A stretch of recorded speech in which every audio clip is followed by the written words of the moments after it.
Na Freedom, o tempo de estúdio é para Mikhail Baranov. Veremos notícias de sábado. Um grave acidente no setor energético da Ucrânia. Ao mesmo tempo, as linhas de alta tensão entre o oeste e o centro da Ucrânia foram desconectadas. Isso levou a um desligamento em cascata da rede elétrica ucraniana e a ativação de sistemas de proteção automática em subestações, informou o ministro da Energia Denis Shmyhal. Em várias regiões foram implementados desligamentos de emergência. A água sumiu e, em Kiev e Kharkiv, o metrô parou temporariamente. Agora a situação está sendo gradualmente estabilizada. A eletricidade foi restabelecida para a infraestrutura crítica das regiões de Kiev e Dnipropetrovsk. O fornecimento de energia para a infraestrutura crítica foi retomado em Kiev, na região de Kiev e na região de Dnipropetrovsk. O próximo passo será a restauração gradual do fornecimento para os consumidores residenciais. Nas regiões de Kharkiv, Jitomir e Odessa, a energia já está sendo restabelecida para a população. O sistema de energia está funcionando de forma integrada e os despachantes da Ukrenergo estão controlando a situação. Ao mesmo tempo, continuamos observando um déficit significativo de capacidade. Várias regiões ainda estão seguindo cronogramas de desligamento de emergência. Denis Shmyhal, primeiro vice-primeiro-ministro e ministro da Energia da Ucrânia, no Telegram. Também houve um colapso entre os sistemas de energia da Romênia e da Moldávia. Devido à queda de tensão no sistema energético ucraniano, a eletricidade foi cortada em Chisinau. Os trólebus pararam de funcionar e surgiram problemas com a telefonia móvel, segundo o Ministério da Energia do país. Além disso, devido ao acidente no sistema de energia, a Moldávia suspendeu temporariamente o tráfego na fronteira com a Ucrânia. Isso aconteceu porque os bancos de dados da alfândega moldávão ficaram fora do ar. Agora, o tráfego foi retomado. O ministério responsável do país também informou que os técnicos de energia estão gradualmente restabelecendo a eletricidade nas casas dos moradores da Moldávia. Na região sul do país, todas as linhas de transmissão de 110 kV já foram reconectadas. E em Chisinau, o fornecimento de energia elétrica aos consumidores foi parcialmente restabelecido. Nas regiões norte e noroeste da República da Moldávia, todas as linhas de transmissão de energia foram reativadas. O processo de reconexão dos consumidores finais está sendo realizado de forma gradual. Pedimos aos moradores que consumam energia de forma responsável e evitem o consumo excessivo nos próximos dias. A Ucrânia recebeu de parceiros internacionais mais de 700 unidades de equipamentos de energia, uma capacidade total de cerca de 1 gigawatt. A informação foi divulgada pelo vice-primeiro-ministro para a reconstrução, Oleksiy Kuleba. O equipamento recebido, em termos de geração, equivale a um bloco de energia da usina nuclear do sul da Ucrânia. Somente na última semana, mais de 100 unidades desse tipo de equipamento chegaram à Ucrânia. Para garantir o funcionamento estável das estações de tratamento, aquecimento e abastecimento de água, a Ucrânia precisa de capacidades adicionais. Estamos criando a Reserva Nacional de Equipamentos Energéticos Móveis. Ela nos permitirá manter os serviços básicos para a população durante os trabalhos de reparo. Isso é especialmente importante no inverno. Oleksiy Kuleba, vice-primeiro-ministro para a reconstrução da Ucrânia. A Estônia vai destinar quase 400 mil euros para a Ucrânia. O dinheiro será destinado ao funcionamento dos centros móveis de crise e pontos de evacuação. Isso foi informado nas redes sociais pelo ministro das Relações Exteriores da Estônia, Margus Tsahkna.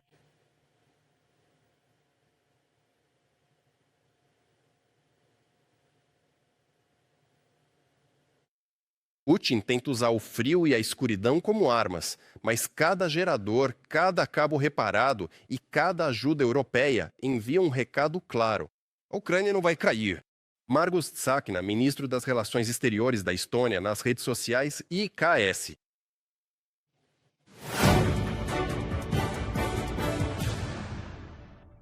A Ucrânia pediu a suspensão da participação da Rússia no Conselho de Governadores da IEA e também iniciou mudanças no Estatuto da organização para limitar os direitos do Estado agressor. Isso foi informado pelo ministro da Energia, Denis Shmyhal, após a reunião extraordinária do Conselho de Administração da agência. Ele destacou que a Rússia ataca deliberadamente subestações elétricas que fornecem energia externa às usinas nucleares ucranianas, violando assim o princípio básico da segurança nuclear. O assunto será aprofundado por Victoria Shishchokina.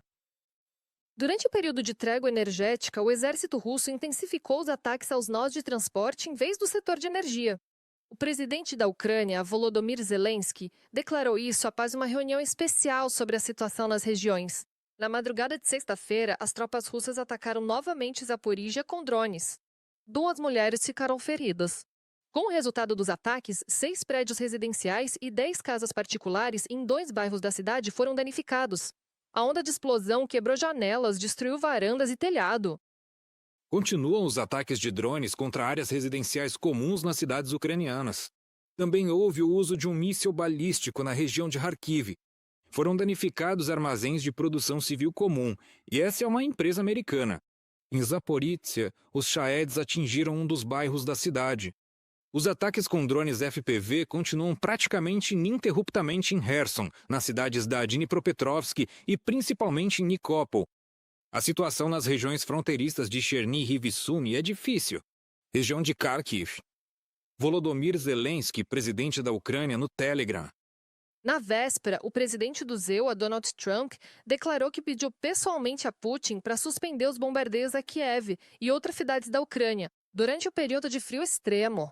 O líder americano destacou que o chefe do Kremlin concordou em não realizar ataques durante uma semana. O período após 1º de fevereiro, data prevista para a próxima rodada de negociações entre Ucrânia e Rússia, será revelador. Especialistas têm certeza de que Putin apenas vai acumular forças e atacar novamente o setor de energia da Ucrânia. Uma trégua de tempo limitado. O prazo mencionado foi de cerca de uma semana. Durante essa semana, é evidente que o inimigo vai acumular meios de ataque. E quando a trégua terminar, veremos o que vai acontecer a seguir. No geral, vamos entender se isso será respeitado durante a trégua e veremos o comportamento da Federação Russa, já que a trégua terá terminado. Eles já estão prontos para atacar e em 7 dias terão acumulado ainda mais meios de ataque. Vamos ver se já em fevereiro haverá um ataque em massa. Em Moscou, confirmaram o pedido de Trump, mas o porta-voz do ditador do Kremlin, Peskov, declarou que o presidente dos estados pediu a Putin que se abstivesse de atacar Kiev supostamente apenas até 1º de fevereiro. Ao mesmo tempo, Peskov não respondeu se Putin concordou e se a questão é sobre a suspensão de todos os ataques, ou apenas sobre os ataques a instalações energéticas. O moratório de uma semana sobre ataques à Ucrânia, iniciado por Trump, não é uma concessão significativa de Moscou, destacam os especialistas do Instituto para o Estudo da Guerra. Afinal, a Rússia continua rejeitando um cessar-fogo de longo prazo e já havia proposto moratórias de curto prazo semelhantes para alcançar seus objetivos políticos. As tropas russas poderão acumular arsenais de drones e mísseis, que poderão ser usados para realizar grandes ataques combinados no futuro. Enquanto isso, a Ucrânia interromperá seus ataques à infraestrutura energética russa, segundo o relatório do Instituto para o Estudo da Guerra. A Ucrânia pediu a suspensão da participação da Rússia no Conselho de Governadores da Agência Internacional de Energia Atômica durante uma reunião de emergência da agência. Quem informou isso foi o ministro da Energia da Ucrânia, Denis Shmyhal. Ele destacou que Moscou atacou de forma sistemática e deliberada as subestações que fornecem energia externa às usinas nucleares ucranianas, ou seja, minou intencionalmente a segurança nuclear.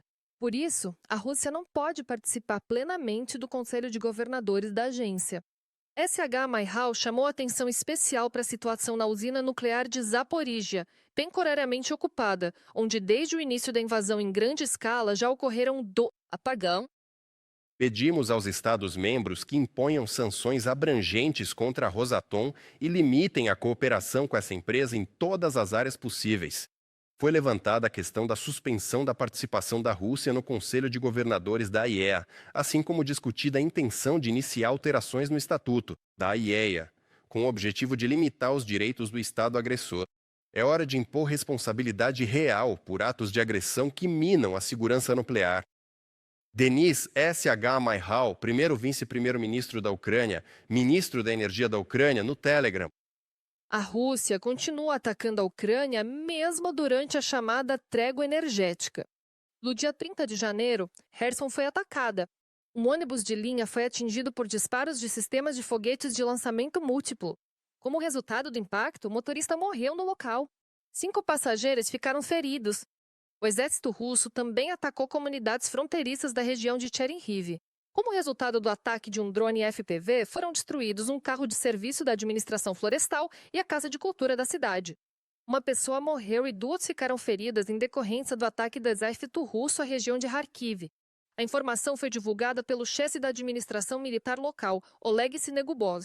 Os ocupantes russos atacaram a região com drones de diferentes tipos, além de terem lançado um míssil.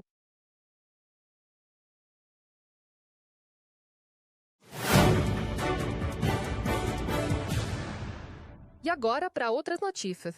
Hackers russos atacaram a rede de energia da Polônia devido à proteção fraca. A informação foi divulgada pelo governo do país. Os invasores conseguiram acesso aos sistemas de usinas eólicas e solares, assim como à central termoelétrica. Eles se aproveitaram das falhas de segurança, do uso de nomes de usuário e senhas padrão, além da ausência de autenticação multifatorial. Os hackers tentaram instalar softwares maliciosos para destruir dados e paralisar os sistemas. Novas restrições para bancos russos, empresas petrolíferas e instituições financeiras de terceiros países estão planejadas para serem incluídas no 20º pacote de sanções contra a Rússia e União Europeia. A informação foi divulgada pela Bloomberg. Também podem ser impostas sanções contra os serviços de criptomoedas e organizações financeiras em países terceiros que ajudam a Federação Russa a contornar as proibições. Um ponto separado do pacote será a ampliação da lista de restrições em relação à frota sombra. A lista também deve incluir novos navios que a Rússia utiliza para transportar petróleo, burlando as restrições internacionais. Fontes da Bloomberg não descartam que a União Europeia possa, pela primeira vez, aplicar oficialmente o mecanismo de combate à evasão de sanções, que proibirá a exportação de máquinas-ferramenta e certos tipos de equipamentos de rádio para o Quirguistão, por onde os produtos chegam à Federação Russa. A Lituânia pede ao Tribunal Penal Internacional que investigue os ataques russos à infraestrutura energética ucraniana como atos de genocídio. O Ministério das Relações Exteriores do país pediu aos promotores que emitam novos mandados de prisão para os russos responsáveis pelos ataques massivos contra instalações de energia na Ucrânia. Em Vilnius, foi declarado que o objetivo dos ataques sistemáticos de Moscou é deixar os ucranianos sem eletricidade, água e aquecimento durante o frio intenso. O Ministério das Relações Exteriores da Lituânia destacou que isso não pode ser qualificado de outra forma, senão como uma tentativa de destruir fisicamente o povo ucraniano.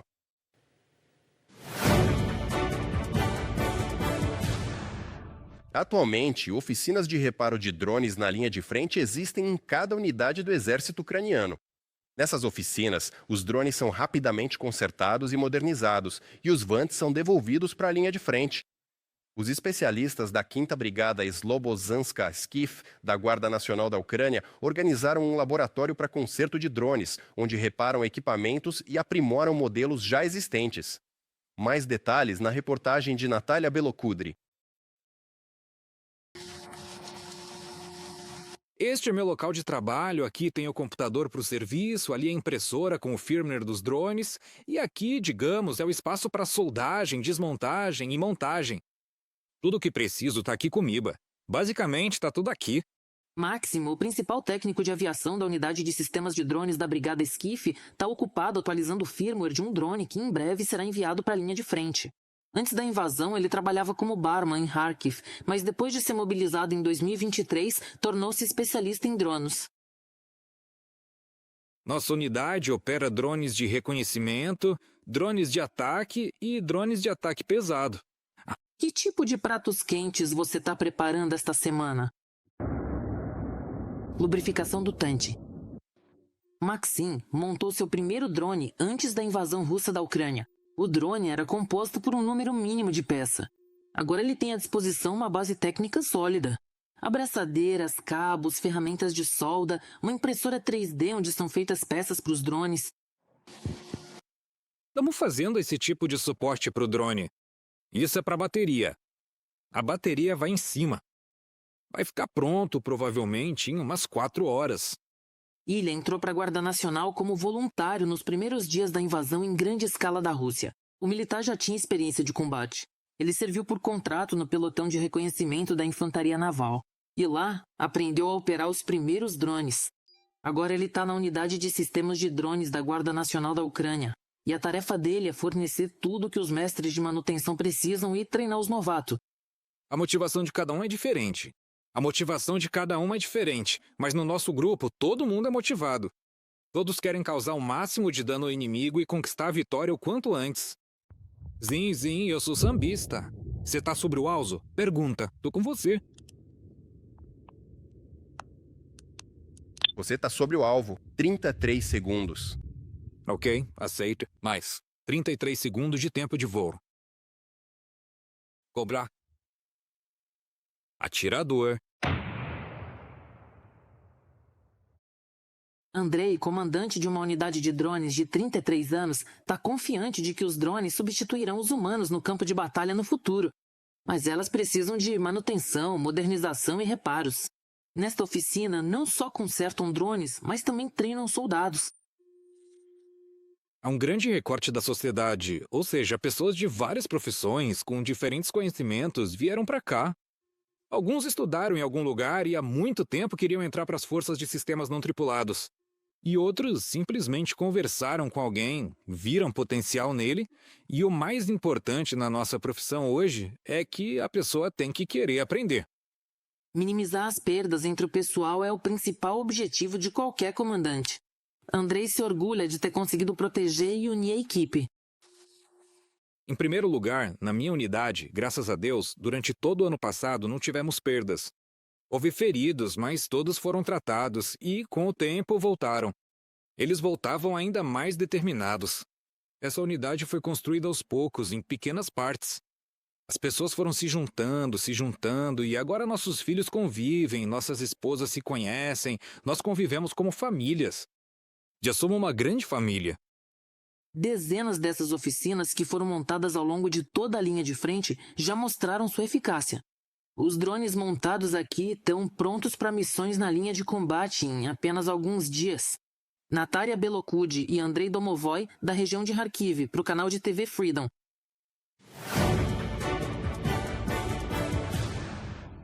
E agora, vamos ao tema principal de toda a semana: encontros da Ucrânia na Rússia e da Rússia. A reunião em Abu Dhabi, que estava prevista para 1º de fevereiro, pode ser adiada devido à situação envolvendo o Irã.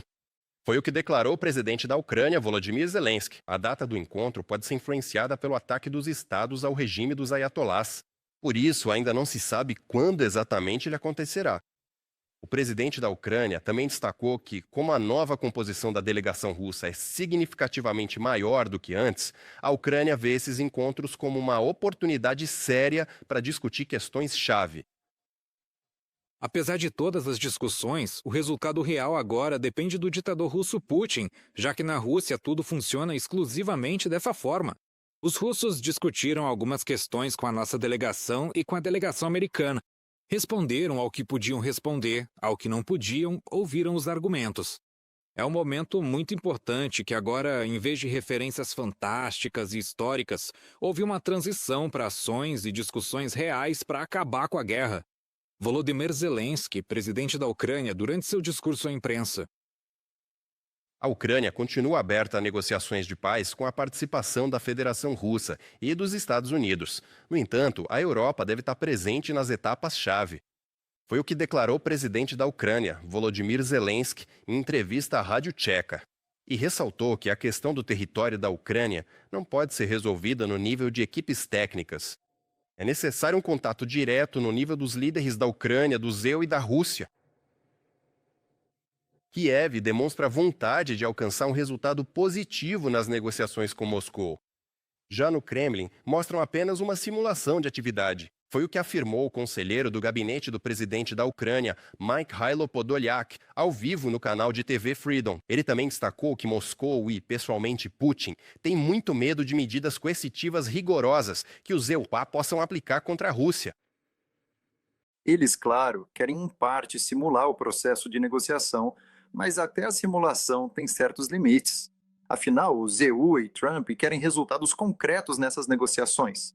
E a Ucrânia demonstra-se efetividade, produtividade e eficiência no processo de negociação, estando pronta para discutir fórmulas de compromisso. O presidente Zelensky já falou sobre isso várias vezes.